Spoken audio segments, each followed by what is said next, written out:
Et c'est parti donc pour cette édition de Smart Bourse à la mi-journée où on va essayer de comprendre effectivement quel est le contexte économique mais aussi politique et évidemment de marché sur le sol européen. Pour cela, nous avons le plaisir d'être accompagnés par téléphone par Juliette Cohen, stratégiste chez CPR Asset Management. Bonjour Juliette Cohen.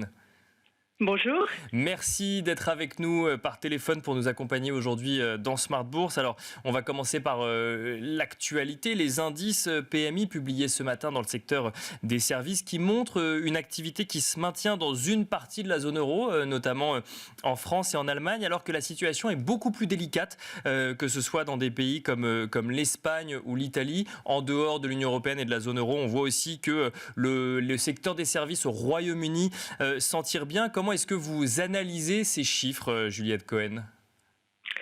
Alors c'est vrai qu'on le voyait aussi dans les enquêtes nationales la semaine dernière ou l'enquête de la Commission européenne, il y a une vraie divergence entre l'industrie où l'activité ralentit assez nettement parce que c'est le secteur qui est le plus fortement touché par les difficultés d'approvisionnement et puis aussi par la hausse des coûts de l'énergie et des prix des intrants.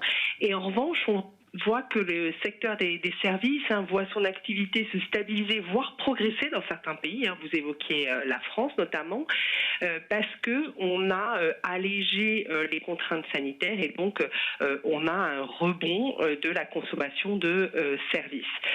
Alors après, quand on regarde les enquêtes un peu plus en détail, on voit que quand même les entreprises sont un peu plus pessimistes sur les perspectives, notamment dans le secteur industriel. Et les enquêtes montrent toutes des difficultés d'approvisionnement qui se sont renforcées au mois de mars, alors qu'on avait eu plutôt une tendance à l'amélioration en début d'année. Et puis on voit des composantes prix, que ce soit les prix des intrants ou les anticipations de prix de vente qui augmentent très, très fortement. Alors, Juliette Cohen, justement, c'est intéressant comme analyse ce que vous nous proposez, parce qu'on a l'impression effectivement qu'il y a deux facteurs exogènes qui ont deux impacts différents sur deux catégories de l'économie en zone euro. C'est que du côté de l'industrie, en fait, il faut essayer de comprendre l'évolution de l'activité en lien avec la guerre donc sur le sol ukrainien et donc l'impact que cela peut avoir sur les prix de l'énergie, mais également des matières premières. Alors que du côté des services, effectivement, il faut regarder cette réalité-là, mais il faut aussi regarder du côté de la pandémie et de la réouverture des économies pour le coup. Oui, tout à fait. Dans un premier temps, c'est là qu'est la clé. Alors après, il est sûr que si le conflit ukrainien dure et que la confiance des ménages vient à être durablement entamée, on aura aussi un impact fort sur les services. Alors ça, c'est pour les indices PMI. Juliette Cohen, je vous propose de rester en zone euro ou sur le sol européen. En tout cas, on a vu des images, effectivement, dans la banlieue de Kiev, à Boutcha, ce week-end, qui ont fait réagir les différents responsables politiques européens qui appellent à de nouvelles sanctions, à un nouveau paquet de sanctions vis-à-vis de la Russie. Alors, on sent effectivement que, comme pour le premier paquet de sanctions qui était déjà massif, les États-Unis et l'Union européenne réfléchissent à se coordonner. Moi, j'ai envie de vous poser la question sur le sujet Union européenne, parce que il y a le sujet du paiement en dollars qui est brandi par les États-Unis, mais dans cette histoire-là, l'Europe est en première ligne vis-à-vis des sanctions. Est-ce qu'on peut et on voit notamment par exemple le président français Emmanuel Macron qui envisage des actions sans les définir encore précisément sur le pétrole et le charbon. On voit que le sujet du gaz est laissé de côté puisqu'il y a des dissensions sur le sujet au sein de l'Union européenne. Une question simple, c'est que peut faire l'Europe et que peut-elle réellement se permettre alors même qu'elle est dépendante énergétiquement de la Russie ? C'est sûr que c'est une situation très compliquée pour l'Europe et on voit qu'on a du mal à faire émerger un consensus sur un nouveau paquet de sanctions un peu significatives contre la Russie. Il y a eu un appel pour mettre en place un embargo sur certains combustibles fossiles. Vous évoquiez le pétrole et le charbon. Et les choses sont peut-être en train d'évoluer du côté allemand, le pays qui serait le plus impacté par ces mesures, puisque ce qui est intéressant, c'est de voir que maintenant, dans l'opinion publique allemande, il y a une majorité qui se dégage assez nettement, quasiment 70% d'opinion favorable, pour qu'il y ait des embargos sur certains combustibles fossiles. Et donc peut-être qu'il y a une pression accrue sur le gouvernement allemand à ce sujet-là. Il faut savoir aussi que le gouvernement allemand a évoqué la possibilité de se passer du charbon russe à compter de cet été, donc ils sont en train d'avancer sur le sujet. Pour le pétrole, ils estiment que ça prendra plus de temps, qu'ils pourraient arriver à faire 100 à compter de la fin d'année 2022. Donc il y a peut-être des choses qui vont avancer sur ce point-là cette semaine. Alors ça, c'est effectivement, vous l'évoquiez, il y a effectivement la prise en compte des opinions publiques, il y a le sujet des valeurs, il y a le sujet de la réaction politique. Moi, la question que je pose aujourd'hui, c'est la question économique derrière. Quel impact sur l'Union européenne de nouvelles sanctions visant, alors effectivement, priver la Russie d'un revenu de vente d'énergie, mais du coup priver l'Union européenne d'énergie pour alimenter ses économies. Est-ce qu'on est capable de chiffrer, d'anticiper, alors effectivement l'impact de sanctions qui n'ont pas encore été évoquées, mais qui arrive effectivement après qui arrive comme un deuxième paquet de sanctions? Alors pour l'instant, on estime que la guerre en Ukraine, ça coûte à peu près 1% de croissance à l'Union européenne, avec évidemment des écarts selon les pays. Et le groupe des experts qui conseille le gouvernement allemand évoquait le risque d'une récession pour l'Allemagne si jamais il y avait un embargo total sur l'énergie en provenance de Russie. Donc il y a vraiment ce risque qui pèse sur l'économie allemande. Alors il serait évidemment moins fort si le gaz était hors paquet de sanctions, mais il y aurait quand même un ralentissement très très fort de la croissance qui pourrait avoir lieu pour l'Allemagne et probablement pour l'ensemble de l'Union européenne. Alors une dernière question sur ces sanctions à venir. Effectivement, je vous pose des questions sur des annonces qui n'ont pas encore été faites, mais ça pose pas mal de questions effectivement sur la position de l'Allemagne. Donc vous nous avez effectivement évoqué la position de l'opinion publique allemande sur le sujet. On peut se poser la question de l'unité finalement de l'Europe face à ces sanctions, puisqu'il y a effectivement, je le disais, la réponse des valeurs, la réponse politique et la réalité économique de chaque pays de l'Union européenne. Est-ce que plus de sanctions peuvent mettre en péril l'unité de l'Union européenne à ce stade vis-à-vis de la réponse à la Russie ou on n'en est pas encore là ?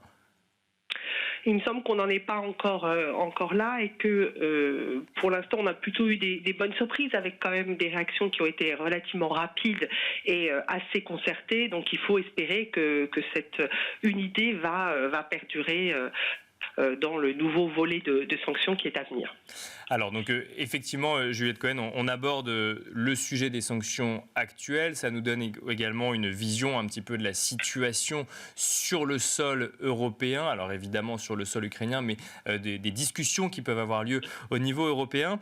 Je voudrais évoquer avec vous le rôle, la décision, le sujet Banque Centrale Européenne, la BCE qui se réunit la semaine prochaine, qui doit prendre ou non des décisions, mais ne pas prendre de décision ou ne pas annoncer de changement, c'est également prendre une décision vis-à-vis de sa politique monétaire donc de soutien durant la pandémie. La question, c'est de savoir si on va avoir affaire ou non à une remontée des taux en lien avec une inflation qui continue à filer sur le sol européen, plus 7,5% en annuel au mois de mars, donc en zone euro. Est-ce que c'est de nature, selon vous, à changer la politique monétaire de la BCE à court terme ?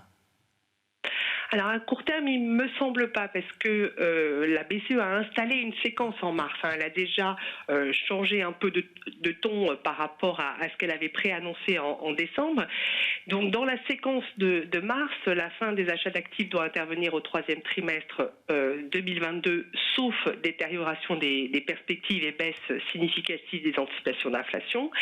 Et puis la hausse des taux doit intervenir quelque temps après. Donc dans la séquence telle qu'annoncée, ça laisse la possibilité d'une ou deux hausses de taux en fin d'année. Et les discours des membres du directoire de la BCE insiste beaucoup sur le fait que l'action sera en fonction des données. Et il nous semble qu'à ce stade, on n'a pas assez d'éléments nouveaux pour une accélération du calendrier de la BCE. Il va y avoir des choses importantes. C'est fin avril, on va avoir la première estimation du PIB européen pour le premier trimestre et ça va permettre d'avoir une première idée de l'impact de la guerre en Ukraine sur l'économie européenne.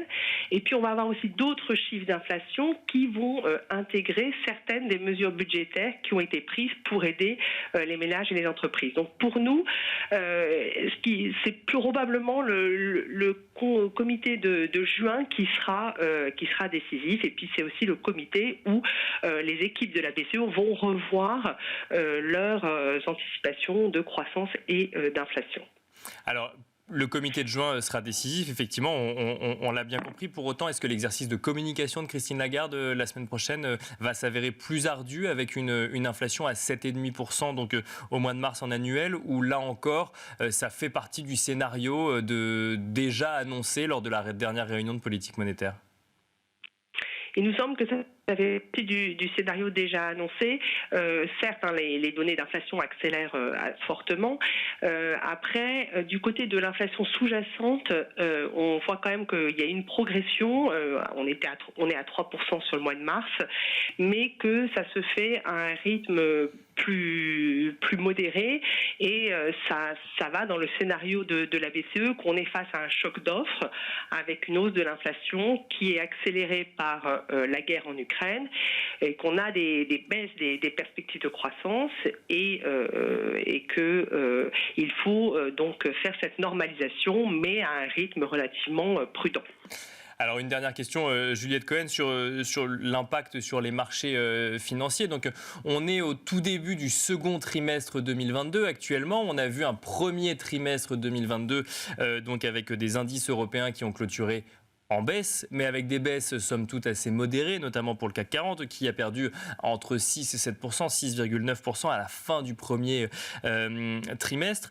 Deux questions rapides. Comment est-ce qu'on fait pour expliquer que dans un contexte aussi incertain, les indices actions tiennent ? Et est-ce que, quel est votre scénario, vous, pour ce deuxième trimestre et cette année 2022 sur les indices actions ? Alors, pour l'instant, nous, on est relativement prudent pour le deuxième trimestre de l'année. On va vraiment s'intéresser à cette saison des résultats du premier trimestre qui débute pour commencer à juger de l'impact du conflit ukrainien et de la hausse de l'inflation sur l'activité des entreprises et sur les marges. Donc ça va vraiment être important. On a évidemment un risque sur les marges avec ce ralentissement de la croissance qu'on anticipe pour la fin de l'année, et puis des prix des matières premières qui vont rester élevés. Donc nous on est, donc je vous le disais, relativement prudent et on ne voit une hausse des marchés actions un peu durable que dans un scénario où l'on aurait un conflit en Ukraine qui ne durait pas trop et où l'on réussirait à échapper à un resserrement monétaire précipité.